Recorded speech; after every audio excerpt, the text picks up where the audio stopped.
अस्सलाम वालेकुम। तो सबसे पहले जो एग्ज़ामिनेशन के जो स्टेप्स हैं, सबसे पहले जो 3 स्टेप्स हैं वो हर एग्ज़ामिनेशन में सेम होता है। वो ईयर की है, नोज़ की है या थ्रोट की है, ठीक है।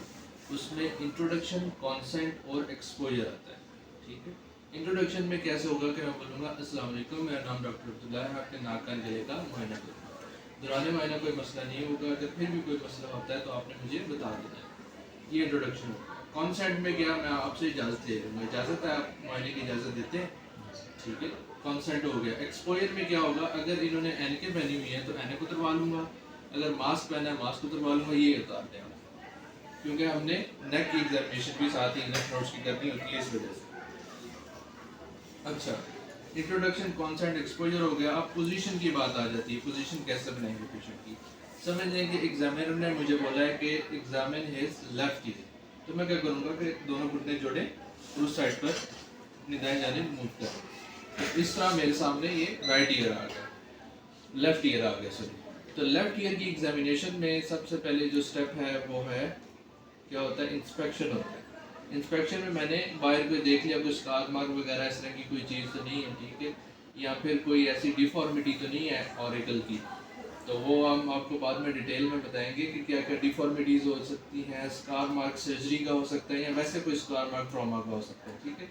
ये कर लिया, फिर उसके बाद पेशेंट से आप ये भी पूछ सकते हैं कि आपको किधर, कहीं इधर दर्द तो नहीं है कान के बाहर, तो जहाँ पर दर्द होगा वो चीज़ आपने लास्ट में टच करनी है। लेकिन उसके बगैर भी अगर आप टच करना चाहें तो कोई मसला नहीं है, आपने हाथों का ऐसे रब करना है और ऐसे टच करना है सारे ईयर को, ठीक है, सारे ईयर को टच करना है। अब अच्छा, पाल्पेशन में सबसे पहले हम ट्रेगस को पाल्पेट करते हैं, ट्रेगस को पाल्पेट करते हैं, लेकिन हमारी नज़र उसकी आंखों की तरफ होती है टेंडरनेस के लिए, ठीक है। ट्रेगस को पाल्पेट करके हमने टेंडरनेस चेक करनी है, मैस्टार्ट को करनी है, क्या हम कॉम्फा को करनी है, और पूरे ऑरिकल को ऐसे ऐसे करके पाल्पेट कर लेना है, ठीक है। और उसकी आंखों की तरफ हमारी नज़र होगी कि टेंडरनेस तो नहीं है। फिर उसके बाद जो स्टेप आ जाता है वो आ जाता है कि हमने इसको लेटरली अपवर्ड और फॉरवर्ड इसको मूव करना है, तो इस तरह कनाल सीधी हो जाएगी और हमें बाहर की चीज़ें कनाल की नज़र आ जाएंगी। डिफाइनिंग मेम्ब्रेन ऐसा नज़र नहीं आएगी हेयर्स की वजह से, लेकिन बाकी सारी चीज़ें हमें नज़र आ जाएंगी। उसके बाद जो स्टेप करना है वो करना है हमने with year speculum. Year speculum के साथ हमने एग्जामिनेशन शुरू करनी है। उसमें क्या करना है कि हमें ईयर स्पेकुलम से अंदाज़ा हो जाएगा कि टिम्पैनिक मेम्ब्रेन कैसी नज़र आ रही है, ठीक है। टिम्पैनिक मेम्ब्रेन वगैरह सारा कुछ नज़र आ जाएगा। अगर कोई डिस्चार्ज है तो एक हाथ में आपने जॉब्सन हॉर्न प्रोब रखना है, उसके आगे ये कॉटन लगी हुई होगी, ताकि अगर कोई डिस्चार्ज है तो उसको आप साफ कर सको, ठीक है। लेकिन इसमें डिस्चार्ज नहीं था तो इसमें इसकी ज़रूरत नहीं पड़ी, या वैक्स वगैरह वो भी उससे साफ की जा सकती है। इसके बाद जो स्टेप आ जाता है वो आ जाता है ऑटोस्कोपिक एग्जामिनेशन। अब ऑटोस्कोपिक एग्जामिनेशन कैसे करना है, वो हमने, ये ऑटोस्कोप होता है, अगर लेफ्ट ईयर का एग्जामिन कर रहा हूँ तो मैंने इसको लेफ्ट हैंड में ही पकड़ना है, अगर राइट ईयर का एग्जामिन कर रहा हूँ तो उसको राइट हैंड में ही पकड़ना। अब ये क्योंकि लेफ्ट ईयर है तो इसको मैं ऑन कर लूँगा और लेफ्ट ईयर में पेन की तरह पकड़ूंगा, पेन की तरह होल्ड करना होता है, और बिल्कुल ऐसे करके हमने इसकी डायरेक्शन बना के और ऐसे करके देख लेना होता है। हमें इसमें टिम्पैनिक मेम्ब्रेन बिल्कुल सही से नज़र आ जाती है। फिर टिम्पैनिक मेम्ब्रेन की मोबिलिटी कैसे चेक करेंगे, इसके दौरान ही पेशेंट को मैं बोलूँगा अपना नाक बंद करें, नाक बंद करें और नाक से हवा निकालने की कोशिश करें, नाक से हवा प्रेशर से निकालने की कोशिश करें। इससे क्या होगा कि इस प्रोसीजर को बोलते हैं वल्सल्वा मैन्योवर। वल्सल्वा मैन्योवर से क्या होगा कि टिम्पैनिक मेम्ब्रेन की मोबिलिटी हमें नज़र आ जाएगी कि वो मोबाइल है कि नहीं है, नॉर्मल है कि नहीं। अगर उसके पीछे कोई फ्लूइड है तो वो भी, उसका भी अंदाज़ा इससे हो जाएगा। ये चीज़ हो गई। इसके बाद हमने इसको, अगर डिस्चार्ज है तो इसको स्मेल भी करना होता है, ठीक है, कि डिस्चार्ज की स्मेल कैसी है।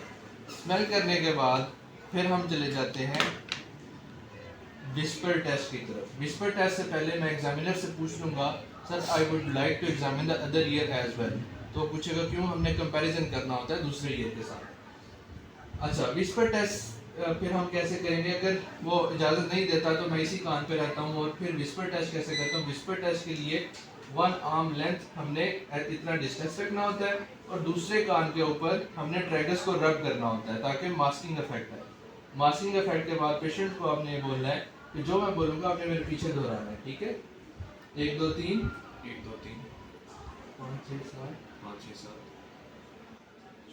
12 13 14। तो मैंने इसको 3 तरह की वॉइस दे इंटेंसिटी दी, तो उससे मुझे थोड़ा बहुत अंदाज़ा हो गया कि इसकी हेयरिंग कैसी है, ठीक है। क्योंकि विस्पर की जो इंटेंसिटी है वो 30 डेसिबल्स है, इसी तरह लाउड नॉइज़ की 60 डेसिबल्स है, तो थोड़ा बहुत अंदाज़ा इससे हमें हो जाता है कि हेयरिंग लॉस तो नहीं है। इसके बाद जो टेस्ट करना है वो करना है ट्यूनिंग फोर्क टेस्ट। मेरी तरफ निकल लें। अब ट्यूनिंग फोर्क टेस्ट कैसे करते हैं, ये ट्यूनिंग फोर्क होती है, ठीक है। इसको यहाँ किसी हार्ड जगह पे टच कर सकते हैं या ऐसे भी कर सकते हैं, ठीक है।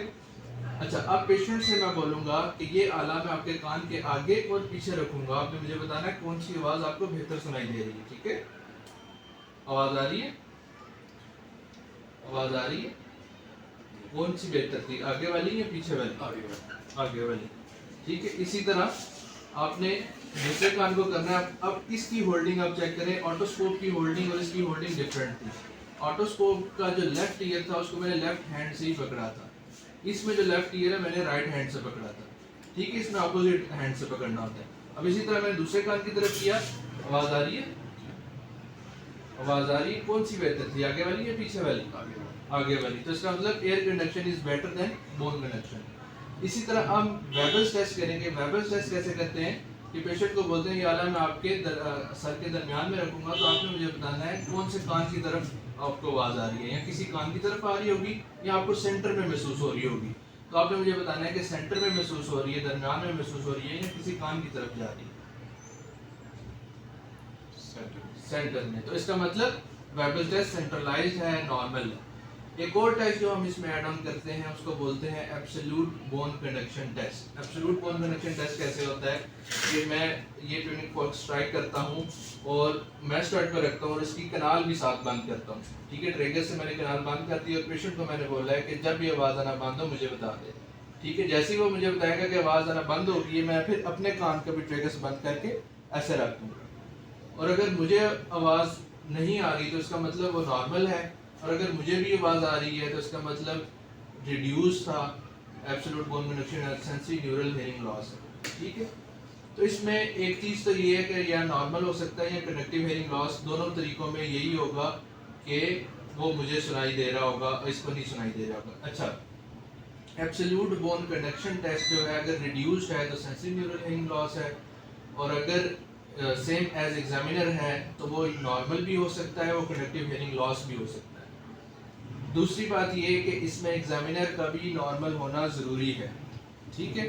ट्यूनिंग फोर्क टेस्ट के बाद हम आ जाते हैं facial nerve examination. Facial nerve examination कैसे करेंगे, मुंह में हवा भरें, मुझे अपने निकाले नहीं देनी, तो बस ठीक है। तो ये क्या हो गया, फेशियल नर्व एग्जामिनेशन के 3-4 चीज़ें हम कहते हैं। दांत दिखाएं, माथे में बल चढ़ाएं ऐसे, ठीक है।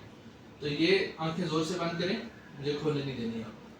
तो ये क्या हो गया, ये facial nerve examination. Facial nerve examination के बाद आ जाती है ट्राइजेमिनल सेंसेशन। ट्राइजेमिनल सेंसेशन कैसे करते हैं, पेशेंट को आंखें बंद करने से पहले बता देते हैं कि ये मैं आपके फेस पे टच करूंगा, आपको अगर इस साइड पर टच हो तो आपने ये हाथ उठाना है, अगर इस साइड पर टच हो तो ये हाथ उठाना है, ठीक है। आंखें बंद कर लें।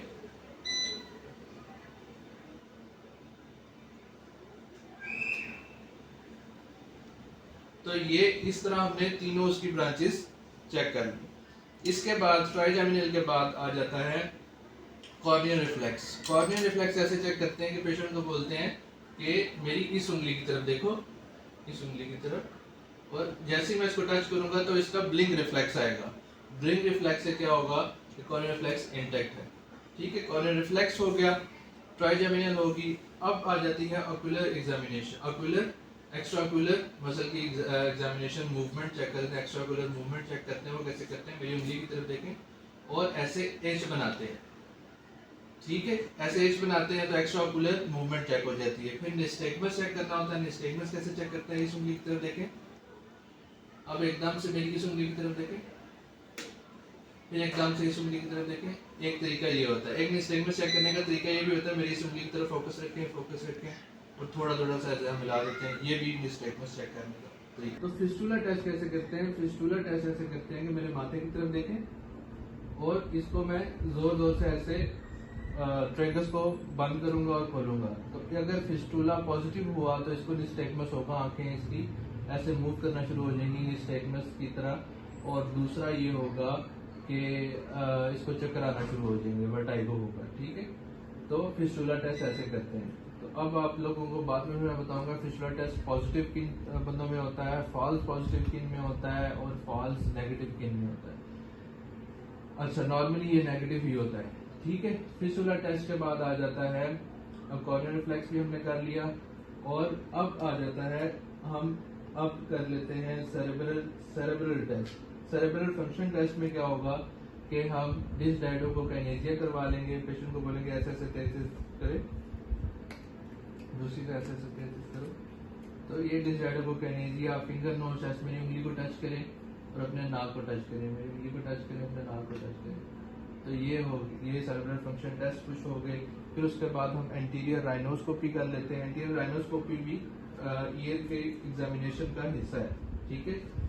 तो ऐसे करके हमने इसको लेफ्ट हैंड में पकड़ना है, और पकड़ने का तरीका ऐसे होता है, ठीक है। ये तरीका आप लोगों ने सीखना है कि कैसे पकड़ना है, और ऐसे करके हमने एंटीरियर राइनोस्कोपी कर लेनी है, ठीक है। एंटीरियर राइनोस्कोपी कर ली। एंटीरियर राइनोस्कोपी के बाद हमने ओरल कैविटी एग्जामिनेशन कर ली। मुंह खोलें, आप बोले। तो हमने ओरल कैविटी थोड़ी सी एग्जामिनेशन। ओरल कैविटी के बाद पोस्टीरियर राइनोस्कोपी कैसे करते हैं। पोस्टीरियर राइनोस्कोपी के लिए लाइटर चाहिए होता है। लाइटर से क्या करते हैं कि इसका शीशे की तरफ हम गर्म करते हैं, गर्म करके अपने हाथ को लगाते हैं और पेशेंट के हाथ को लगाते हैं। फिर पेशेंट को बताना होता है कि देखें ये इतना गर्म नहीं है, आपके नाक के पिछले हिस्से का मायना करूंगा मैं, तो उम्मीद है आप कोऑपरेट करेंगे। तो अगर फिर भी कोई मसला होता है तो आपने मुझे बता देना, ठीक है। ऐसे करके मुंह खोलो, मुंह खोल के, और इसके साथ साथ हमने करके पीछे चले जाना है, और पीछे जाके हमने पोस्टीरियर साइड पर हमने नाक का पोस्टीरियर हिस्सा देखना है, जिसमें नेज़ोफेरिंक्स आ जाता है और काफी सारी चीजें आ जाती हैं, ठीक है। तो वो डिटेल में हम नोज की एग्जामिनेशन में देखेंगे कि क्या करना होता है, उसमें क्या क्या चीजें नजर आती हैं। इसके बाद जो चीजें आ जाती हैं वो आ जाती हैं lymph node examination. Lymph node examination के लिए मैं इसके पीछे आ जाऊंगा, और ये सारे लेवल्स हम लिम्फ नोड के देख लेंगे। सबसे पहले सबमेंटल, सबमैंडिबुलर, ठीक है, upper cervical, middle cervical, lower cervical. अच्छा, इनके ना लेवल्स होते हैं। अब लेवल्स आप लोगों को याद करने हैं कि ठीक है, ये लेवल 1 है सबमेंटल और सबमैंडिबुलर, ठीक है। लेवल 2 अपर सर्वाइकल होता है, लेवल 3 मिडल सर्वाइकल, और लेवल 4 लोअर सर्वाइकल, और लेवल 5 जो है वो पोस्टीरियर ट्रायंगल नोड्स आ जाती हैं, और लेवल 6 जो है वो आगे लेरेंजियल और प्री ट्रेकियल वगैरह आ जाती है, और लेवल 7 जो है वो मीडियास्टल लिम्फ नोड्स आ जाती हैं। हमने पहले एक साइड की करनी है, फिर दूसरी साइड की करनी है, दोनों इकट्ठी नहीं कह सकते, ठीक है। अच्छा, उसके बाद पीछे ही खड़े होते ही मैं उसको बोलूंगा अपने कंधे ऊपर की तरफ झटकाएं। तो ये मैंने कौन सी नर्व चेक कर ली, स्पाइनल एक्सेसरी नर्व, ठीक है। अब मैं पेशेंट को खड़ा कर लूंगा, आप खड़े हो जाए। खड़े होने के बाद क्या बोलूंगा पेशेंट को कि दोनों टांगे जोड़ लें और दोनों हाथों को ऐसे कर लें, आंखें बंद कर लें। अब ये मैं पेशेंट को देखूंगा कि इसको चक्कर तो नहीं आ रहे, गिर तो नहीं रहा। ये टेस्ट है रोमबर्ग टेस्ट, ठीक है। अब छोड़ दें, ठीक है। अब एक स्ट्रेट लाइन पर, ये जिस तरह ये लाइन है इस पर मुझे चल के दिखाएं, उधर तक और उधर से वापस आके दिखाएं। ये मैंने गेट टेस्ट कर दिया, वापस आ जाए। ये मैंने गेट टेस्ट कर दिया, ठीक है, बैठ जाए। तो ये सारी चीजें हमारी ईयर की होगी। आखिर में हमने एग्जामिनर को कह देना होता है कि I would like to do a Dix Hallpike test, ठीक है। अब डिक्स-हॉलपाइक टेस्ट कैसे करते हैं, आपको पता है बेलाइन प्रोविजनल पोजिशनल वर्टाइगो के लिए करते हैं। तो आखिर में फिर एक स्टेप बाकी जो रह गया वो थैंक्स हो जाता है, या पेशेंट की अगर हमने ऐनक उतरवाई, ऐनक वापस बना